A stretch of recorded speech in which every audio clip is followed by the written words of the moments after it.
Hi dear students, welcome to English Serve 95 channel. I am Vinay Kumar and we are going to solve narration exercise.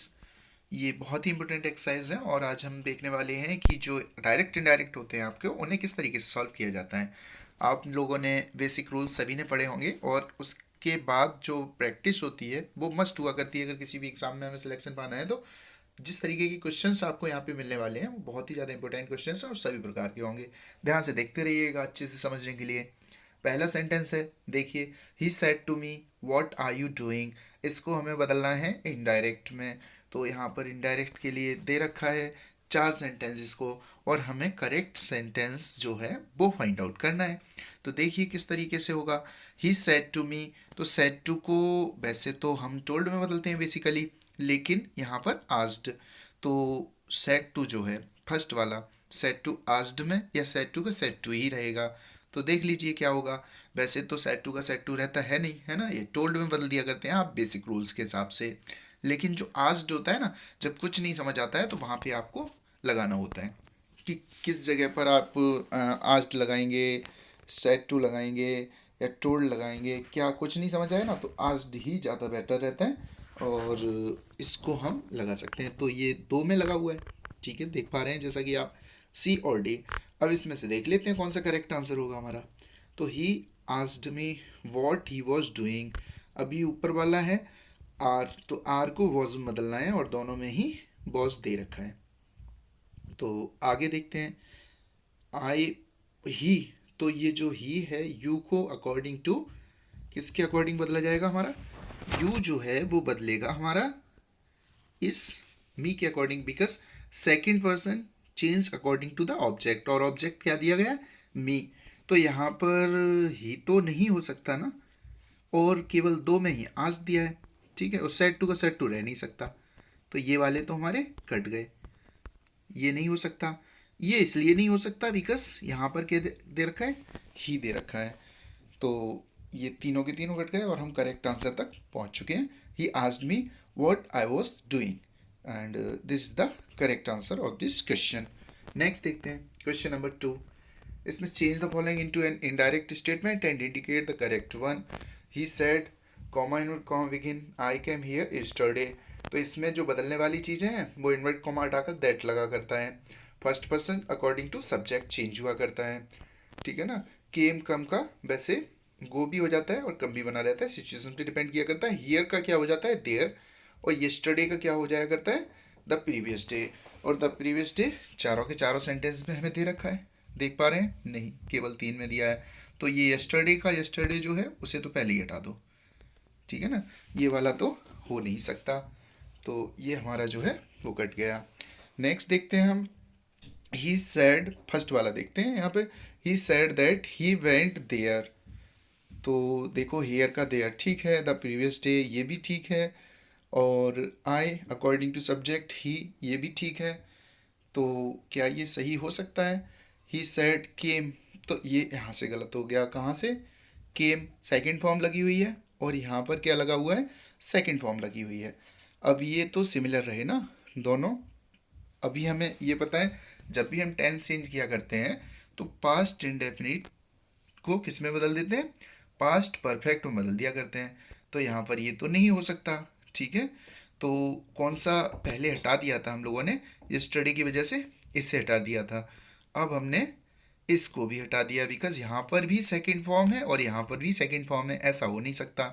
अब 2 चले गए, 50-50 chances. यहाँ पर कुछ inquire तो नहीं कर रहा है, क्या वो कुछ इंक्वायर कर रहा है, शायद वो नहीं कर रहा है, ठीक है ना। तो ये नहीं हो सकता। अब जो हमारा करेक्ट आंसर बचेगा वो कौन सा बचेगा, केवल एक, आंसर इज बी, ठीक है ना। तो शायद आप समझ पा रहे हो कि किस तरीके से हमें करेक्ट आंसर तक पहुंचना है। बेशक आपको सारे रूल्स आ रहे हो या ना आ रहे हो, कुछ रूल्स की हेल्प से भी आप आंसर टिक कर सकते हो। इन in changing the following direct speech into indirect speech, what change is required in the verb eat। तो वेरी सिंपल क्वेश्चन, लेकिन आपको इसकी जो वर्ब्स होती हैं first form second form third form वो अवश्य पता हो तभी आप इसे कर पाओगे। केवल यही जानने के लिए इन्होंने यहाँ पे पूछा हुआ है और केवल ये भी पता करना है उन्हें कि आपको जो टेंस चेंज है वो पूरी तरीके से आता है या नहीं आता है। तो यहाँ जो देख पा रहे हो आप, वो वर्ब की फर्स्ट फॉर्म दे रखी है। आई नेवर ईट फिश, इसका मतलब ये हो गया, ये प्रेजेंट इंडेफिनिट का टेंस है। और प्रेजेंट इंडेफिनिट इधर दिया है, रिपोर्टिंग वर्ब है पास्ट में आपकी। और रिपोर्टिंग वर्ब जब पास्ट में होती है तो रिपोर्टेड स्पीच के टेंस में चेंज हो जाया करता है और वो भी पास्ट में हो जाया करता है। और पास्ट इंडेफिनिट को हम किस में बदल देते हैं, सॉरी, पास्ट प्रेजेंट इंडेफिनिट को हम पास्ट इंडेफिनिट में बदल दिया करते हैं, ठीक है ना। तो प्रेजेंट इंडेफिनिट है ये, यहाँ पर प्रेजेंट इंडेफिनिट को हम किस में बदल देते हैं, पास्ट इंडेफिनिट में बदल दिया करते हैं। तो ये जो फर्स्ट फॉर्म है यहाँ पर हम सेकेंड फॉर्म लगा देंगे and the correct answer will be A. तो ये वाला जो है आपका करेक्ट आंसर हो जाएगा। नेक्स्ट क्वेश्चन देखते हैं हम। Change the following into an indirect statement and indicate the correct one. I have bought a house he said. तो सबसे पहले हमने क्या देखा, ही सेड। इसका मतलब रिपोर्टिंग वर्ब जो है वो हमारी पास्ट में है, और रिपोर्टिंग वर्ब अगर पास्ट में है तो इधर रिपोर्टेड स्पीच में चाहे कोई सा भी टेंस क्यों ना सही उसका पास्ट हो जाएगा अगर पॉसिबल होगा तो देख लेते हैं इसी के अकॉर्डिंग। ही सेड का ही सेड रहेगा और दैट लगेगा ही लगेगा इनवर्टेड कॉमा हटाकर हमारा, ठीक है ना। यहाँ पर इसके बाद जो दिया रखा है वो दे रखा है प्रेजेंट परफेक्ट टेंस, और present perfect change into past perfect. तो पास्ट परफेक्ट हम ये वाला पास्ट परफेक्ट है नहीं, ये वाला पास्ट इंडेफिनिट है और ये वुड आ गया। तो देखते हैं हम क्या करेक्ट होना चाहिए हमारा। अब तो कुछ बताने वाली बात बची ही नहीं, आप आंसर तक पहुंच चुके होंगे, ठीक है ना। और ये आपका जो है आंसर होगा ए। नेक्स्ट देखते हैं। He said to them all goodbye my friends. अच्छा क्वेश्चन है, ध्यान से देखिएगा। The correct indirect narration of the above indirect वो डायरेक्ट स्पीच इज। तो ये जो डायरेक्ट स्पीच है इसका करेक्ट नरेशन क्या होगा, इसे आपको पता करना है। तो इसका जो है he said to them all, he said to को किस में बदल देते हो, वैसे बेसिकली आप बदल देते हैं टोल्ड में। तो ध्यान दीजिए इस तरीके की जो सेंटेंस हैं वो कंफ्यूजिंग हुआ करते हैं और इम्पोर्टेंट भी। इस तरीके के जो क्वेश्चन हैं वो ज़्यादा पूछे जाते हैं आपके एग्जाम्स में। तो यहाँ पर अगर ये जो गुड बाय वाला सेंटेंस है ना, गुड बाय जो दिया है, विश करने वाले होते हैं स्पेशली या गुड बाय वाले होते हैं, वो अलग तरीके के कुछ अलग रूल्स के हिसाब से बदला करते हैं।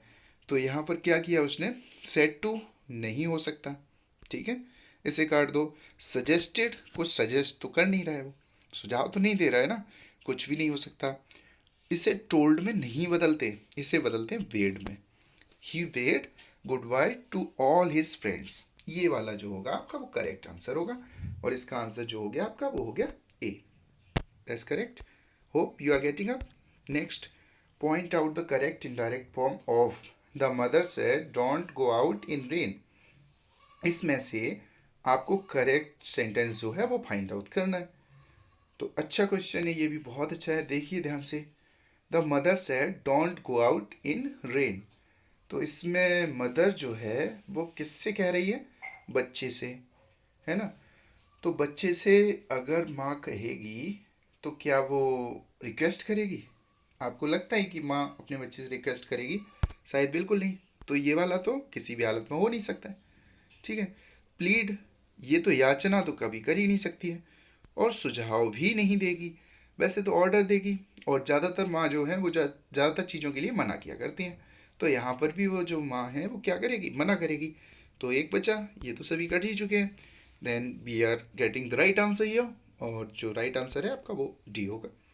शायद आप इस तरीके से कर पाए। Next, which of the given option is the correct indirect forms of speech of the following sentence, wish you a happy journey Neeta said to me। तो इसमें आप देखेंगे कि इसमें करेक्ट वाला कौन सा है। Neeta told me said to का किस में बदल जाया करता है, टोल्ड में। लेकिन अभी हम लोगों ने एक चीज़ और देखी थी, पीछे वाले जो सेंटेंस था हमारा उसमें वो क्या देखा था, सेड टू का टोल्ड। क्या विश्व वालों में भी बदला करता है, शायद मैंने बताया था ऐसा नहीं होता है। तो यहाँ पर टोल्ड नहीं होगा, ठीक है ना। यहाँ पर अगर टोल्ड नहीं होगा तो दो एक साथ चले जाएंगे। अब विश्ड तो दो में रह गया ना, एक ये वाला है और एक ये वाला है। तो क्या ये रूल्स को फॉलो कर रहे हैं, ऊपर वाला देखते हैं नीचे वाला देखते हैं, दोनों को आप कंपेयर करके देखो, आपको पता चल जाएगा। Neeta wished me a happy journey. Neeta wished me a that I wish a happy journey. तो नीता ने जो है विश किया I wish a happy journey. तो दोनों को आप सही तरीके से, तो ये तो आप डायरेक्ट ही देखकर ही पता कर पा रहे होगे, इसका तो कोई लॉजिक नहीं है ना, अनलॉजिकल। नीता बिश्ड मी, नीता ने मुझे विश किया, that I wish a happy journey दोबारा से कहाँ से आ गया ये, एक बार विश दो बार विश, एक बार ही तो होगा ना। तो ये वाला जो है वो करेक्ट आंसर होगा आपका। कौन सा, ये, बिकॉज ये दोनों हमने पहले से ही क्रॉस कर दिए थे। क्यों कर दिए थे, इसका रीज़न ये था क्योंकि इसमें दोनों जगह टोल लगा हुआ था, और जहाँ पर विश होता है किसी की इच्छा जाहिर की जाती है, वो लोग दुआ या इस तरीके की जो ब्लेस वगैरह करते हैं, तो उस जगह पे हम किस तरीके से चेंज किया करते हैं, हम जो चेंज करते हैं वो करते हैं अकॉर्डिंग टू जो विश वाले सेंटेंस हो, ज़्यादातर विश लगा के ही चेंज किया करते हैं। That's why the correct answer you are getting here B, है ना, Neeta wished me a happy journey. Next जो क्वेश्चन है आपका 8 देखते हैं, बहुत अच्छा क्वेश्चन आया है। Please please don't drink too much, remember that you will have to drive home, she said to him.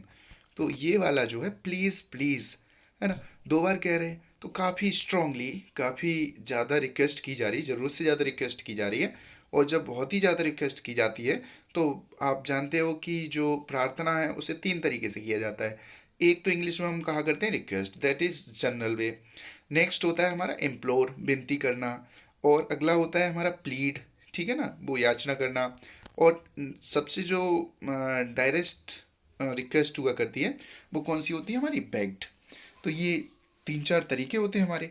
अब यहाँ पे प्लीज़ प्लीज़ 2 बार जो दे रखा है, इसकी वजह से इसके बदलने का जो तरीका है इनडायरेक्ट में, वो थोड़ा सा अलग है।